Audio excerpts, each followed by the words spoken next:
बिस्मिल्लाहिर्रहमानिर्रहीम। अस्सलाम वालेकुम। नॉलेज लैब चैनल में आप सबको खुश आमदीद। क्लास 11 केमिस्ट्री के पास पेपर के एमसीक्यूज़ की वीडियो सीरीज़ है और आज हम करेंगे 2017 के पेपर के एमसीक्यूज़। तो चलिए वीडियो का आगाज़ करते हैं। MCQ number 1, which of the following metal can not displace hydrogen from water. तो जो ऑप्शंस हमें गिवन है इसमें कॉपर जो है ये रिएक्टिविटी सीरीज़ में हाइड्रोजन से नीचे होती है, तो इसलिए कॉपर जो है वो वाटर से हाइड्रोजन को डिस्प्लेस नहीं कर पाएगी। बाकी जो ऑप्शन है अल्कली मेटल है, ये सोडियम और पोटाशियम, तो अल्कली मेटल रिएक्टिविटी सीरीज़ में हाइड्रोजन से ऊपर होते हैं तो ये डिस्प्लेस कर देते हैं इसको। और कैल्शियम जो है अल्कलाइन अर्थ मेटल्स, ये भी रिएक्टिविटी सीरीज़ में हाइड्रोजन से ऊपर होते हैं, अबव होते हैं, तो इसलिए ये भी इसको डिस्प्लेस कर देगा। उसके बाद नंबर 2 देखें, the number of covalent bonds present in 8 grams of methane. CH4 जो है मीथेन गैस होती है, तो इसका 8 ग्राम हमें दिया हुआ है और हमसे पूछा है कि इसमें जो नंबर ऑफ़ बॉन्ड्स हैं कोवेलेंट बॉन्ड्स, वो हमें कैलकुलेट करने के लिए कहा है। तो 8 ग्राम को पहले मैंने कन्वर्ट कर लिया मोल्स में, तो mass in gram divided by molar mass जो होगा कार्बन का 12 और हाइड्रोजन का 1 होता है, 1 मल्टीप्लाइड बाय 4 तो ये 4 हो जाएगा, 12 + 4 16, तो 8 डिवाइडेड बाय 16 करेंगे तो 0.5 मोल आ गए। अब 1 मोल CH4 में, क्योंकि एक मॉलिक्यूल जो है हमारे पास CH4 का, इसमें 4 हमारे पास कोवेलेंट बॉन्ड है कार्बन और हाइड्रोजन के दरमियान, तो एक मोल में एवोगाड्रो नंबर ऑफ़ पार्टिकल्स होते हैं। एक पार्टिकल में यानी कि एक मॉलिक्यूल में 4 हैं, तो 1 मोल के अंदर जो है 4 multiplied by Avogadro number of covalent bonds हो जाएंगे। 0.5 से मल्टीप्लाई करेंगे दोनों तरफ, क्योंकि 0.5 मोल्स हैं हमारे पास, तो ये 2 आ जाएगा। एवोगाड्रो नंबर से मल्टीप्लाई करने के बाद final result 1.2044 exponent 24 covalent bonds हमारे पास कैलकुलेट होकर आएंगे। उसके बाद नंबर 3 है, Paschen series of spectral lines is produced due to transition of electrons from higher orbit to the. अब हाइड्रोजन में किसी भी हायर ऑर्बिट से अगर इलेक्ट्रॉन जो है वो थर्ड ऑर्बिट में आएगा, तो तब जो सीरीज़ कहलाएगी स्पेक्ट्रल लाइंस की, वो कहलाएगी पास्टन सीरीज़। अगर 1 में आएगा तो लाइमन, सेकंड में आएगा तो बाल्मर, थर्ड में आएगा तो पास्टन, और उसके बाद फिर ब्रैकेट और पी फंड सीरीज़ होती हैं। पेज नंबर 33 पर ये चीज़ें आपको मिल जाएंगी बुक में। उसके बाद नंबर 4 में देखें, which set of quantum numbers is not valid for an electron. तो क्वांटम नंबर दिए हुए हैं हमें और हमसे ये पूछा जा रहा है कि कौन सा वाला वैलिड नहीं है। ठीक है, तो ज़्यादातर जो चेक करते हैं वो इस तरह के एमसीक्यू में वो एजीमुथल क्वांटम नंबर ही चेक करते हैं ज़्यादातर। तो एन जो है ये प्रिंसिपल क्वांटम नंबर है, एल एजीमुथल क्वांटम नंबर है और एम जो है वो मैग्नेटिक क्वांटम नंबर है।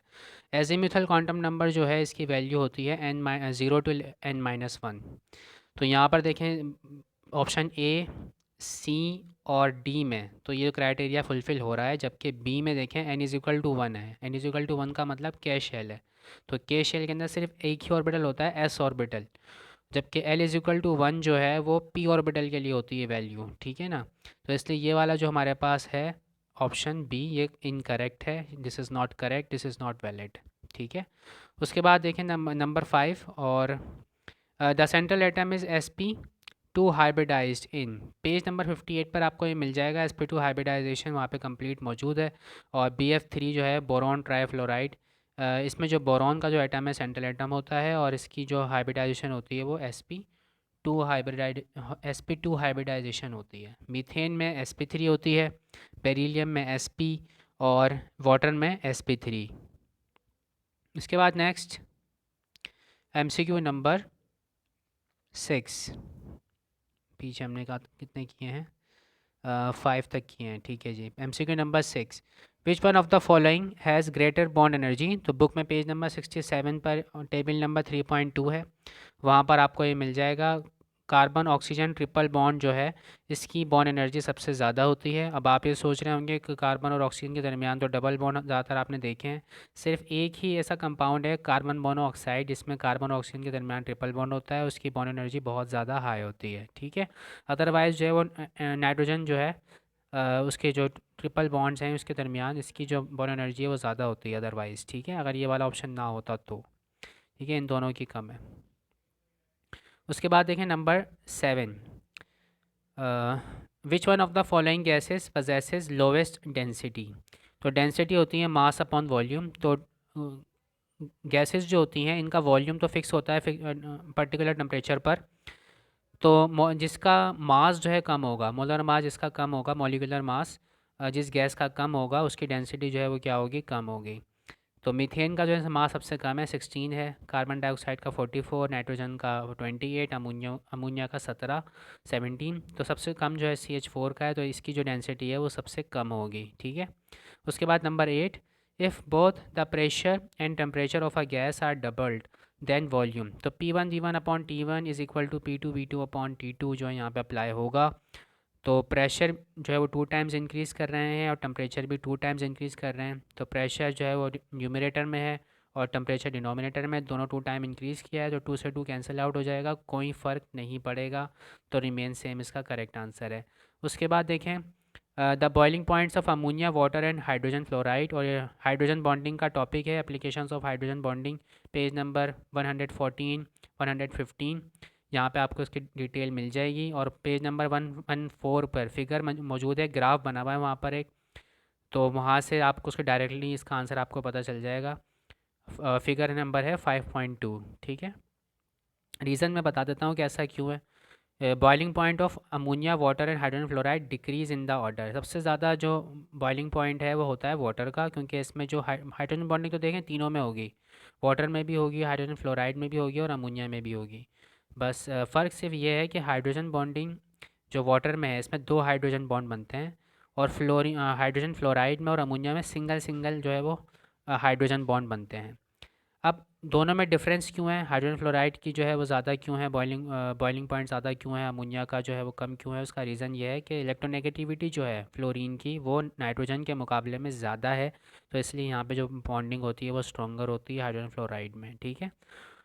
और वाटर में जो है दो यहाँ पे लोन पेयर्स होते हैं, तो इसलिए यहाँ पे जो नंबर ऑफ हाइड्रोजन बॉन्ड बनते हैं वो दो जो है 2 हाइड्रोजन बॉन्ड बन रहे होते हैं, ठीक है। The existence of 2 compounds in the same crystalline form is known as, यानी एक से ज़्यादा 2 कंपाउंड्स हैं और एक ही तरह के यानी कि सेम क्रिस्टलाइन फॉर्म में मौजूद हैं, तो ये फिनोमेना कहलाता है आइसोमॉर्फिज्म। उसके बाद देखें इन द रिएक्शन, एक रिवर्सिबल रिएक्शन हमें गिवन है, डेल्टा एच इसके लिए जो है पॉजिटिव है, यानी कि एंडोथर्मिक रिएक्शन है। अगर पॉजिटिव होती है डेल्टा एच इंथैल्पी तो एंडोथर्मिक होता है, और अगर नेगेटिव होती है तो एक्सोथर्मिक होता है। तो यहाँ पे वो पूछ रहे हैं कि equilibrium will be shifted in forward direction, forward direction में शिफ्ट कराना है, तो इसका मतलब हमें टेम्परेचर जो है वो क्या करना पड़ेगा, इंक्रीज़ करना पड़ेगा। ली शॉर्टलियस प्रिंसिपल यहाँ पे अप्लाई होगा, ठीक है। एंडोथर्मिक रिएक्शन में जितना ज़्यादा आप हीट प्रोवाइड करते हैं रिएक्टेंट को, उतनी तेज़ी से वो प्रोडक्ट में कन्वर्ट होता है। तो डेल्टा एच पॉजिटिव है, जो लिहाजा जो है इंक्रीजिंग द टेम्परेचर जो इसका करेक्ट आंसर है। बाकी चीज़ों का भी मैं बता देता हूँ कि क्या होगा। देखिए ऑप्शन ए में कह रहा है increasing the concentration of NO2, NO2 जो है प्रोडक्ट साइड पर है, अगर आप प्रोडक्ट की कंसनट्रेशन बढ़ाएंगे तो इक्विलिब्रियम जो है वो रिएक्टेंट साइड पर जो है शिफ्ट हो जाएगा, यानी कि रिवर्स डायरेक्शन में शिफ्ट हो जाएगा। उसके बाद देखें ऑप्शन सी और डी दोनों सेम ऑप्शंस हैं।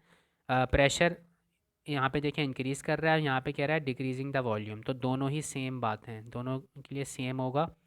अब जब प्रेशर आप बढ़ाएंगे तो क्या होगा, जब प्रेशर इंक्रीज़ करते हैं और गैस फेज़ होता है, तो गैसियस फेज़ ही है हमारे पास ये। और वॉल्यूम फिर हमें नंबर ऑफ़ मोल्स हमें देखना होते हैं, ठीक है ना, कि किस साइड पर। 3 केसेस हैं अब इसके लिए, अगर नंबर ऑफ मोल्स दोनों साइड पे बराबर हैं तो कोई इफेक्ट नहीं आएगा प्रेशर के वेरी करने से या वॉल्यूम के वेरी करने से। और अगर number of moles product side पर जो है वो ज़्यादा हैं, और ठीक है ना, प्रोडक्ट साइड पे अगर ज़्यादा हैं, तो अगर आप प्रेशर इंक्रीज़ करेंगे तो रिवर्स डायरेक्शन में जो है वो इक्विलिब्रियम शिफ्ट हो जाएगा। और अगर नंबर ऑफ़ मोल्स यहाँ पर जो है वो कम है प्रोडक्ट साइड पे, तो प्रेशर बढ़ाने से जो है वो क्या होगा, इक्विलिब्रियम प्रोडक्ट साइड पे शिफ्ट हो जाएगा। उसके बाद देखें which salt form acidic solution in water, salt hydrolysis का टॉपिक है ये, पेज नंबर 188, और यहाँ पर अमोनियम क्लोराइड इसका जो है करेक्ट आंसर है। एसिडिक सॉल्यूशन जो है अमोनियम क्लोराइड आपको देगा। पोटाशियम कार्बोनेट बेसिक सॉल्यूशन देगा, और पोटाशियम क्लोराइड और सॉरी पोटाशियम कार्बोनेट था ये, पोटाशियम क्लोराइड और सोडियम ब्रोमाइड जो है ये दोनों न्यूट्रल सॉल्यूशन देंगे, पोटाशियम कार्बोनेट जो है ये बेसिक सॉल्यूशन देगा, अमोनियम क्लोराइड जो है वो एसिडिक देगा। तो फिलहाल उन्होंने एसिडिक पूछा था, तो ये इसका करेक्ट आंसर है। उसके बाद देखें number 13 order of enzyme catalysed reaction, page number 196 पर जो है टॉपिक है ऑर्डर ऑफ रिएक्शन का। तो एंजाइम कैटालाइज्ड रिएक्शन जो होते हैं ये ज़ीरो ऑर्डर रिएक्शन होते हैं, या फोटोकेमिकल रिएक्शन जो होते हैं वो भी ज़ीरो ऑर्डर रिएक्शन होते हैं, यानी कि इनमें जो ज़ीरो ऑर्डर रिएक्शन ऐसे रिएक्शंस हैं जिनमें कंसनट्रेशन ऑफ रिएक्टेंट पर रेट ऑफ रिएक्शन डिपेंड नहीं करता। उसके बाद boiling point of point one molal solution of glucose in water is. तो पेज नंबर 230 पर जो है ये मौजूद है topic, elevation in boiling point. ठीक है, मोलैलिटी देखें हमारे यहाँ पे गिवन है, यहाँ पे सॉल्यूट हमारे पास है ग्लूकोज और सॉल्वेंट है वाटर। अब मोलैलिटी है तो इसका मतलब 1 kg जो हमारे पास सॉल्वेंट होता है उसके लिए डिफाइंड होती है ये मोलैलिटी। तो 1 kg जो है वो सॉल्वेंट के लिए एक पर्टिकुलर टेम्परेचर पर जो वैल्यू होती है कांस्टेंट की, दिखा देता हूँ मैं आपको, ये के भी यहाँ पे लिखा हुआ है। ये बॉइलिंग पॉइंट एलिवेशन कांस्टेंट कहलाता है ये, और इसका एक मुश्किल सा नाम भी है, थोड़ा अभी जेंस में नहीं आ रहा मुझे। तो इसकी जो वैल्यू होती है वो होती है 0.52 डिग्री सेंटीग्रेड वाटर के लिए। डिफरेंट सॉल्वेंट्स के लिए इसकी वैल्यू डिफरेंट होती है। तो ये बुक में मौजूद है, ये पेज नंबर जो मैंने मेंशन किया है वहाँ पर आपको मिल जाएगा, पैराग्राफ में लिखी हुई है वैल्यू 1 किलोग्राम सॉल्वेंट के लिए, 1 किलोग्राम ऑफ वाटर के लिए। तो मोलैलिटी जो है वो 1 किलोग्राम के लिए ही डिफाइन होती है, तो इसलिए 0.52 मैंने वैल्यू यहाँ पे यूज़ की है। और डेल्टा टी जो है ये एलिवेशन इन बॉइलिंग पॉइंट है, और एम यहाँ पे क्या है, मोलैलिटी है। 0.1 हमें गिवन थे मोलैलिटी, तो 0.1 से मल्टीप्लाई किया तो ये चेंज इन टेम्परेचर यानी कि कितना उसमें इंक्रीज़ आएगा ये हमें पता चल गया, 0.052। अब जो एक्चुअल हमारे पास टेम्परेचर होता है, बॉइलिंग पॉइंट होता है प्योर फॉर्म में वाटर का, वो होता है 100। तो इसमें 0.052 हमने ऐड करा दिया, तो 100.052 डिग्री सेंटीग्रेड जो है इसका करेक्ट आंसर होगा। ठीक है, जब इसमें ग्लूकोज हम ऐड कर देंगे पानी के अंदर तो उसका जो बॉइलिंग पॉइंट है वो इंक्रीज़ कर जाएगा, और वो हो जाएगा 100 से 100.052 डिग्री सेंटीग्रेड। अब उसके बाद नंबर 15 है 18 gram glucose is dissolve in 180 gram of water, the relative lowering in vapour pressure is. तो पेज नंबर 227 पर ये टॉपिक मौजूद है, रॉल्ट्स लॉ का जो टॉपिक है ये, लोवरिंग इन वेपर प्रेशर। ठीक है, तो relative lowering in vapour pressure उसने हमसे पूछा है, तो ये आपको मिल जाएगा पेज नंबर 227 पर, रॉल्ट्स लॉ के नाम से जो है टॉपिक है। और ये जनाब फार्मूला है delta P upon P not, ये जो है relative lowering in vapour pressure होता है, और ये इक्वल होता है किसके, मोल फ्रैक्शन ऑफ सॉल्यूट के। तो सबसे पहले तो हमें मोल्स निकालने पड़ेंगे। 18 ग्राम ग्लूकोज था हमारे पास, तो ग्लूकोज के लिए जो है हमने यहाँ पे मोल्स फाइंड आउट किए हैं, mass in gram divided by molar mass, तो ये आ जाएगा 0.1 मोल। और 180 ग्राम वाटर है हमारे पास, तो 180 divided by molar mass of water 18 होता है, तो 10 मोल आ गए।